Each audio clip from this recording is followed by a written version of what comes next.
Hi everyone मु स्वागतिका आपण मानक वेलकम करुच्ची ओडिया एजुकेशन नेटवर्क को। तो पिला माने आज आम आलोचना करवा षष्ठ श्रेणी विज्ञान बहिर चतुर्थ अध्याय विषयटी जार ना हूँ दैनंदिन जीवन में व्यवहृत वस्तु तार पाठ्य पुस्तकस्थ प्रश्नावली को आम आलोचना करवा।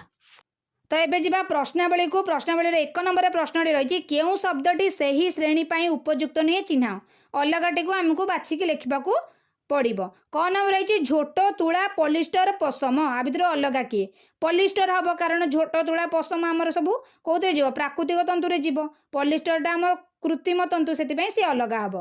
ख नंबर रही तुला झोट पशम नलिता तुला झोट पशम नलिता ये झोट आ नलिता एका कारण नलिता गछर बकल को झोट कहती तो थरे झोट लिखाई अलरेडी से अलग हम आमर नलिता से गछटा। ग नंबर रही तुला रेशम पशम नड़िया कता तुला रेशम पशम नड़िया कताटा आमर ये अलग हेब। तो दुई नंबर आमर प्रश्न रही तले दि जाइथिबा शब्दद्वय मध्य थिबा गोटिए सामंजस्य और गोटिए पार्थक्य लेख। तले केतक आमर शब्द रही भर आम गोटे सामंजस्य लिखा और गोटे पार्थक्य भी लिखा। तो क नंबर टी देख कौन रही रेशम और पशम तापाई गोटे सामंजस्य लिखा गोटे पार्थक्य लिखा। तो प्रथम आम सामंजस्यटा लिखा समानता रेशम पशम मध्य कौन रही लिखा सामंजस्यटा हम रेशम पशम उभय प्राकृतिक तंतु पार्थक्यटा कौन हम रेशम पक्ष कोषारू रेशम प्रस्तुत होता बेले छेली मेढ़ा और चमरी गाई लोमरू पशम प्रस्तुत करा जाए। तो ख नंबर रही प्राकृतिक तंतु और कृत्रिम तंतु मध्य गोटे पार्थक्य आ गोटे सामंजस्य लेख। तो प्राकृतिक तंतु आमर कौन हम प्राकृतिक तंतुटा कौन हम प्राकृतिक सामंजस्यटा आम लिखा प्रथमे उभय तंतुरु वस्त्र प्रस्तुत करा जाए प्राकृतिक तंतुरु वस्त्र प्रस्तुत करा जाए कृत्रिम तंतुरु भी वस्त्र प्रस्तुत करा जाए। पार्थक्यटा कौन हम प्राकृतिक तंतु प्राणी और उद्भिद ठारू आमर प्रस्तुत करा जाए किंतु कृत्रिम तंतु कौन हुए ना रासायनिक पदार्थर प्रस्तुत करा जाए। प्राकृतिक तंतु जो रही आमर ता शरीर उपर तार कौन कुप्रभाव न थाए किंतु कृत्रिम तंतु जो रही तार शरीर उपर कुप्रभाव रही कहीं कारण से रासायनिक पदार्थर या ना। तो 3 नंबर आम रही कारण कौन कारणटा आमको लिखा पड़ो। क नंबर रही पश्चिम बंग में अधिक नलिता चाष कौन पाई करा जाए। तो नलिता चाष पटुमाटी और आर्द्र जलवायु आवश्यक पटुमाटी और आर्द्र जलवायु रे नलिता चाष भल होता है। पश्चिम बंगर मृत्तिकार अधिक पटुमाटी थाए और तेणु वर्षा दिने एठारे नलिता चाष कर आर्द्र जलवायु माने कौन वर्षा हुए से अधिक जलवायुटा तार आर्द्र आ मृत्तिका भी पटु माटी तार थाए ना मृत्तिकार तो से अधिक नलिता चाष करा जाए।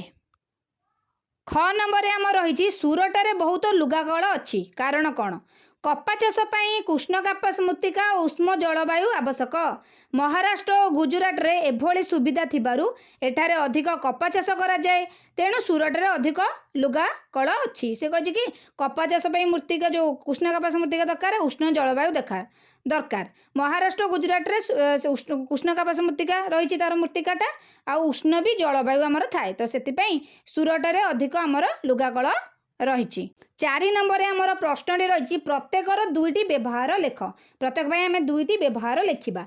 क रही नड़िया तंतु कौन पाई व्यवहार करूँ गद्दी तैयारी करिबारे नड़िया कता बा नड़िया तंतु व्यवहार करा जाए रस्सी दौड़ी पापोछ आदि नड़िया कतारे तैयारी करा जाए। ख नाम रही सिमिली तुला तार 2टा व्यवहार लिखा गद्दी और रेजेई तैयारी करिबारे सिमिली तुला व्यवहार करा जाए ता सहित तकिया तैयारी करिबारे मध्य सिमिली तुला व्यवहार करा जाए। ग नंबर आम रही झोट झोटर 2टी व्यवहार बस्ता बा अखा तैयारी करिबारे झोट व्यवहार करा जाए ता सहित दौड़ी मसिना बुणीबा पघा ए सबु मध्य झोटरू तैयारी करा जाए।